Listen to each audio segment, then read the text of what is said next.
Hello everyone, শ্রীরামপুরে newly open হয়েছে Phulbari restaurant, যেটা হচ্ছে দিল্লি রোডের নিপা কারখানার একদম উল্টো দিকে। আর আমরা যেদিন গেছিলাম সেই দিন থেকে পরশু দিনের মধ্যে, মানে তার পরশু দিনের ওপেন হয়েছিল, মানে ওই 20-21 তারিখ এরকম হবে ওপেন হয়েছিল। তো জায়গাটা তো মারাত্মক সুন্দর। এখানে একটা নার্সারি ছিল, নার্সারিটার নামটা আমার ঠিক মনে নেই, কিন্তু নার্সারি ছিল। আর এইটা নার্সারির মধ্যেই হয়েছে, পেছনে যদিও বা ওদের ব্যাঙ্কোয়েট হচ্ছে, যেটা এখনও কমপ্লিট হয়নি। আর আমরা যখন গেছিলাম ওদের তখনও সব খাবার অ্যাভেলেবেল হয়নি, কিন্তু অ্যাম্বিয়েন্সটা জাস্ট অসাধারণ ছিল।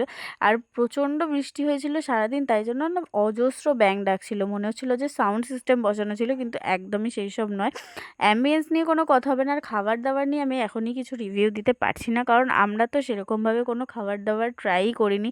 তাই কোথাও কিছু ট্রাই না করে তাদের খাবার নিয়ে কিছু বলাটা আমার একদমই উচিত না। তবে আমরা যেটা ট্রাই করেছিলাম, মানে কাবাব, সেটা জাস্ট অসাধারণ ছিল, কারণ প্রচুর সফট ছিল কাবাবটা। আমার তো মারাত্মক ভালো লেগেছে। আর ওদের ব্যালকানি প্লাস ভেতরে দুটোই রয়েছে, যার যেটা ভালো লাগবে। আর আমরা তো ব্যালকানিতে বসেছিলাম, আর এখন তো প্রায় ঠান্ডা ঠান্ডা ওয়েদার, বেশ ভালো লাগছিল। তোমরা যারা যাওনি এখনই অবশ্যই ঘুরে এসো। চলো টাটা।